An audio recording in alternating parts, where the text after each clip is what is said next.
using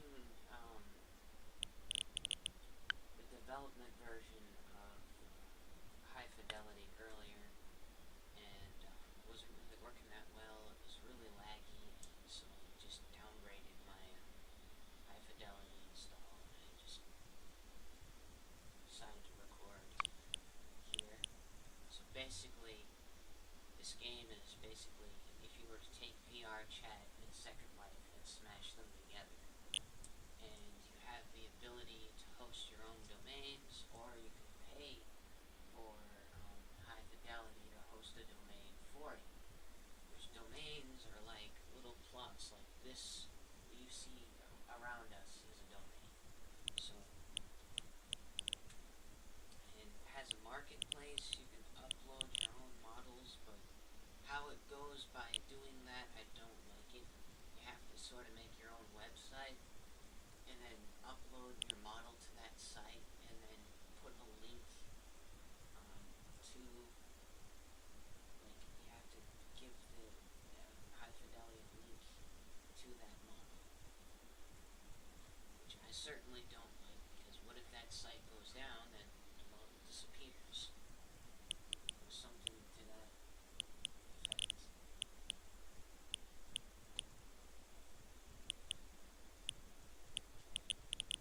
Recent snaps. Let's see, which one has the most people? Okay, apparently it's this. Alright. Mutual override did not work. No, exactly like the engineering controls and the life support systems on decks 5 and 6. Some play in the background, and then Sir, they figure we cannot they get have into the core. two The cutter copyright beams machines. drained of all energy, sir. Sir, cargo holds 3, 4, and 5 just shut down life support systems. Power out on all but key levels, Captain. High magnetic flux reading. Captain Kirk, the ship's computers. Something's going through every storage bank. It seems to be taking control of the whole ship.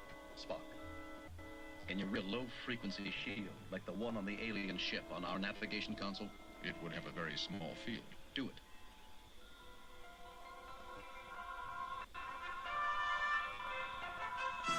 It's activated, Captain, but only an area 3 meters square. Do you get a magnetic flux reading there now? Negative, Captain.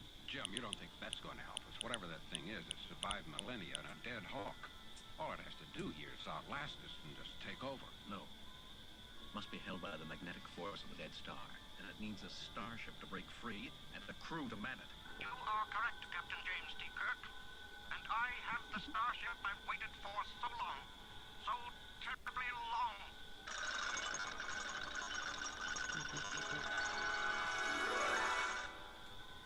It has absorbed the memory banks, Captain. All of them. You will now remove the static shield from the navigation console, Captain James T. Kirk. You have shut down life support systems and endangered members of my crew. Restore those systems first. All non-essential systems are extinguished. You will obey me. And if I refuse,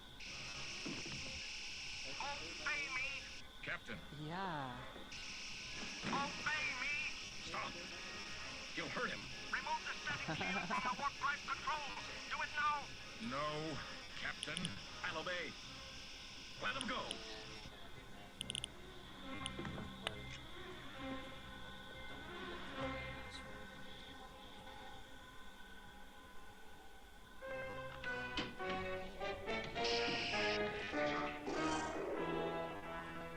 Repair the warp drive controls. Obey me. Mr. Scott, start repairs. Install the auxiliary controls. Aye, Captain. I'm all right, Captain. What are we dealing with, Spock? High-rank probabilities, Captain. It is a magnetic organism without mass, but capable of symbiotic relationship with a host body. A starship, for instance. It is a form of primal energy, and it can utilize the electronic control systems of a starship like the mind of a man. Uses the neural control system what, of the man? human body. It has become the Enterprise. It's my freaking And we are only life support organisms in its body, like the white corpuscles in human blood. And Captain, the magnetic The original series are higher for that. and is growing stronger. Building itself. The slingshotted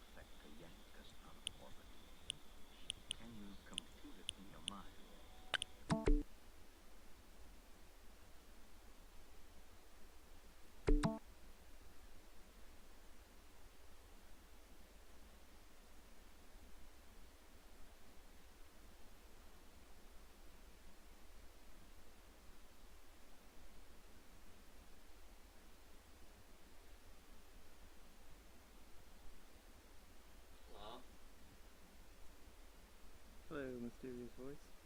Ah, there you are. Yep. I appear to be stuck in something.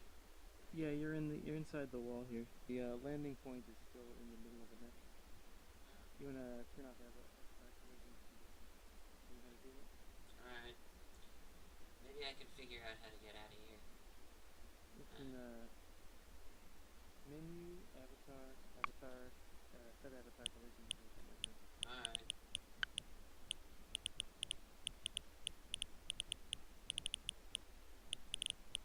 Avatar.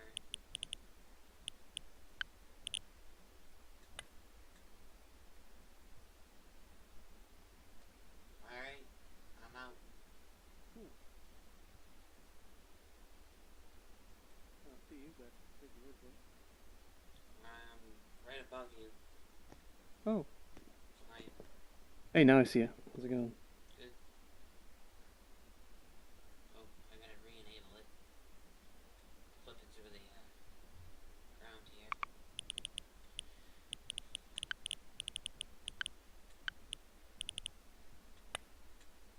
There we go.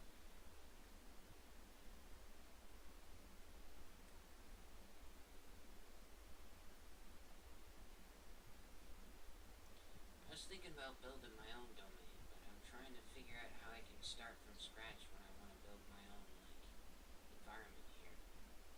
Well, I did this landscape in Blender. Actually, the first thing I did is come over here for a second. I used the shapes tool, right? And I built this super simple model. I was like, it's gonna be something like this, right? So then I went and I took an overhead picture of this looking straight down, and I went to Blender and kind of like designed the layout based on that way and extruded upward, and that's how you got the landscape you see here. How do you make environments in Blender? I mean, I've been trying to fool around with it. Is it just like you make a plane or something? Well, I mean, there's multiple ways. Depends on what you want to do. Like, I didn't bother to use a plane. I actually used I just extruded individual vertices to kind of like create a shape from above, and then I highlighted those vertices and extruded upward, and then used the what do you call it? The size tool to like pull it inward to taper it, and then I linked all the top, and then I just started rounding it from there. But you can, if you want just like regular landscape, you can start with a plane, and you can either subdivide the plane or load up a grid, which is a pre-subdivided plane basically, and then you can use the sculpt tool, and with the sculpt tool, you want to lock the X and Y axes and just have it sculpt on the Z-plane. It's really a matter of preference. You can do it any way you want to, but you just kind of find your own methods. Like no. How do you set the spawn points or the res? That's in the server backend, which I don't have access to this place because my friend Caitlin owns it, but she'll set that for me. But yeah, you have to go into your server settings. Kind of like if you have your sandbox installed, it's just like that. It's a web page. For now. I mean, I saw the web page of my sandbox, but I was like, how do I do this? You know? There's a lot to unpack there. I actually don't use 90% of the options on that. I mostly use the security tabs to say who can and can't come, and then I think under paths is where you set the location. It's just like a URL basically, and the URL ends up having a just slash XYZ coordinate, so it's like 256, 321, 225 sort of deal. So it's actually super easy once you find it. It's just like, where is it? But yeah, it's called paths. So I'd have to stand in the map, find out where my coordinates are, then plug that into the... Basically. Man, that kind of sounds a little tedious if you ask me. Fair enough. If you think about it. Yeah, there's definitely some improvements I think could be made there. I mean, why not make a system where I could stand anywhere in the world and then click a button and it'll automatically set the spawn point where you need it. Yeah, I would like that too. That's on my list of wish list features. So totally agree. That would be good. I want it. Or some sort of like in-game admin, domain admin system. Yeah. I think part of the issue right now is that people, there's a lot of engineers, and they're just starting to bring in like UI people and interface people. So it's like, okay, they're past the like foundation. All these individual things are kind of working pretty well underneath it, and now they need to make it like appealing, which is kind of what they're working on now. The ones who do that sort of stuff. So I'm expecting major changes in the near future. It'll make things easier. Hopefully. I hope so.